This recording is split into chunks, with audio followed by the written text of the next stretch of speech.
Jadi rahmatnya Nabi kepada anak-anak ini luar biasa. Anak laki-laki dan anak-anak perempuan.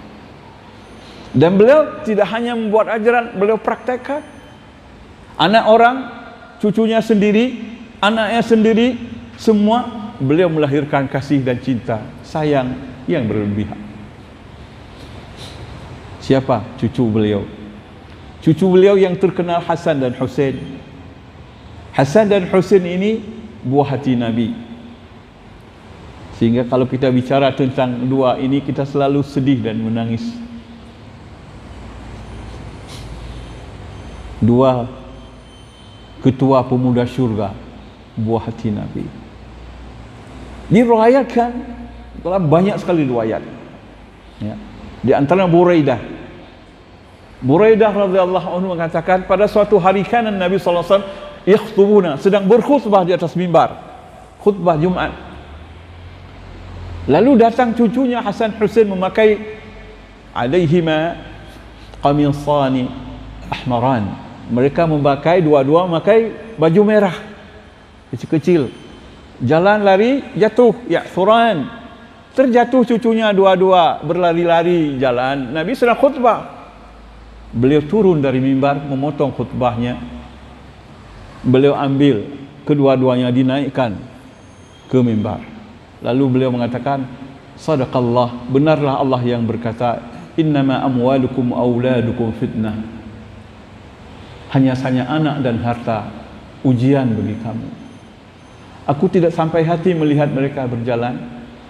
Ketika mereka jatuh, aku tidak bersabar sehingga qata'tu, aku memotong khutbahku, wa nazaltu, aku turun, wa hamaltuhuma, aku bawa keduanya, wa wada'tuhuma jambi, aku letakkan keduanya di sampingku.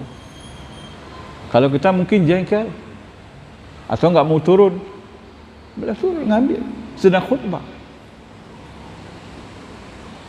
Sedang khutbah beliau turun. Diriwayatkan juga Syaddad mengatakan, Syaddad radhiyallahu anhu meriwayatkan, pada suatu malam Rasulullah datang ke masjid untuk salat Isya. Beliau bawa salah seorang dari cucunya. Apa Hasan atau Husain? Hasan atau Husain? Antara Hasan dan Husain, kata perawi Syaddad ini. Lalu ternyata Rasulullah rukuk lama, sujud lama sekali. Karena dia sangka Nabi apa sudah pingsan, atau dia sangka Nabi sedang menerima wahyu. Farafa'tu ra'si, aku angkat wajahku. Jadi sedang sujud tapi dia angkat di leher Rasulullah. Ternyata aku lihat Hasan di atas pundaknya. Tidak terjadi apa-apa. Ternyata Hasan. Rasulullah tidak mau bangkit dari sujud sampai cucunya puas duduk. Setelah salat, Rasulullah tadi saya sangka Rasul tadi sedang menerima wahyu atau terjadi apa-apa, apa pingsan atau apa.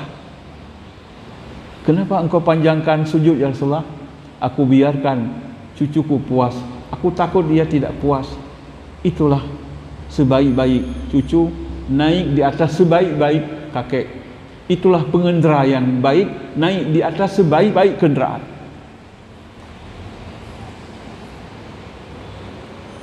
Tidak hanya cucu yang laki-laki, cucu perempuan, anak Zainab bernama Umamah bintu Abil As, anak Zainab. Beliau juga bawa. Ketika salat, beliau taruh Umamah di atas bahu sini.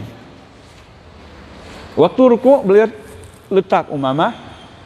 Waktu bangun lagi, ambil lagi terus. Begitu Rasulullah sallallahu alaihi wasallam. Ya. Bawa cucunya yang perempuan ditaruh di bahu sedang salat. Mungkin sekarang diketawain oleh orang kalau kita buat ya, cucu sini, dan jadi diomeli oleh orang sekampung, malah kalau sekarang sedunia mengomeli kita. Dan saya hansip wateli dengan cucu. Tak cukup waktu lagi salat, ke salat juga bawa cucu. Tapi Rasulullah sallallahu alaihi wasallam melakukannya. Tapi kita mungkin ya enggak usah ya. Siap mengganggu salat, mengganggu orang. Tapi Rasulullah telah menunjukkannya. Tapi orang lain enggak berani bawa juga. Enggak ada yang niru. Dan yang begini mungkin enggak perlu ditiru. Tidak dianggap satu sunnah yang harus diikuti. Ini jangan jadi perbincangan, jadi fitnah nanti. Saya suruh bawa cucu ke masjid, suruh bawa anak. Tidak, saya enggak. Cuma menceritakan begitu Nabi memperlakukan cucunya yang perempuan dan laki-laki. Dan juga anak-anak orang. Anak-anak orang beliau sayangi, beliau bercanda, mencandai mereka sehingga mereka merasa senang, merasa bahagia dan tidak takut melihat pemimpin, tidak takut melihat Rasul dan Nabi Allah. Kalau anak-anak sekarang ya takut yang lihat pemimpin, apalagi polisi, takut mereka, apalagi tentara, takut.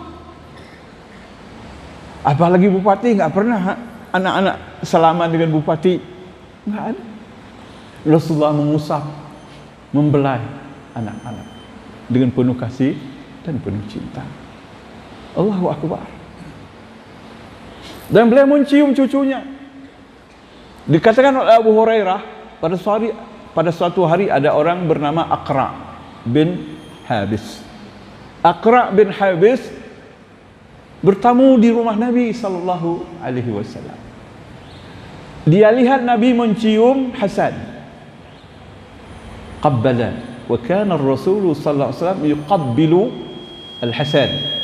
Beliau mencium Hasan, anak Fatimah. Maka dikatakan oleh Aqra, innali min auladin asyratan. Aku punya 10 orang anak. Falam uqabbil hadan minhum, belum saya cium satu pun. Kata Aqra bin Habis. Di ulun tuan Rasulullah nanti peluh dro anak ulun, mesti dro nan cium. Aku punya 10 orang putra dan putri, tidak pernah saya cium satu pun Rasulullah. Rasulullah mengatakan, man la yarham la yurham. Siapa yang tidak mencintai, tidak mengasihi, tidak dicintai dan tidak dikasihi. Man lam yarham la yurham. Siapa yang tidak menyayangi, ia tidak akan disayangi. Aizai rahimakumullah jami'an. Kita lihat bagaimana Rasulullah mengajarkan cinta dan kasih kepada anak-anak. Sebab anak-anak yang kurang kasih dan sayang, dia tumbuh dalam keadaan tidak normal. Dia jadi orang kejam, jadi orang pendendam, orang ganggu orang, karena dia dari kecil tidak merasakan sifat kasih sayang. Maka banyak anak-anak yatim yang seharusnya dia anak yang saleh, karena keyatiman jadi anak yang kasar. Karena tumbuh tidak cukup kasih sayang. Hilang kasih sayang orang tuanya laki-laki. Sementara ibunya mungkin tidak sempat menyayangi karena mencari rezeki, atau kawin dengan bapak tiri, membawa masalah lagi, sehingga tabiat anak yatim banyak yang keras dan kasar, banyak yang jadi pengecut, banyak yang kecil-kecil sudah mencari rezeki sebelum waktu mencari rezeki, sehingga mereka terpengaruh dalam pergaulan dengan pergaulan yang salah dan pergaulan yang merusak masa depannya. Anak-anak yang yatim harus ada yang menyayangi. Rasulullah berpesan, siapa yang keturunannya, saudaranya meninggalkan anak-anak yatim, fal yatabannihi, hendaklah dia ambil sebagai anak angkatnya sampai dia dewasa. Ana wa kafil yatim kahataini fil jannah. Saya bersama orang yang mengurus anak yatim begini nanti di surga, kata Rasulullah. Bukankah karena kasih dan sayang? Lihatlah betapa banyak anak yatim tidak teruruskan. Lihatlah berapa banyak potensi-potensi yang sangat bagus terbiarkan, tidak ada yang ngurus.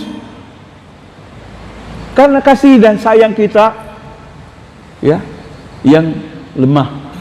Tidak cukup kasih dan sayang kita kepada anak-anak.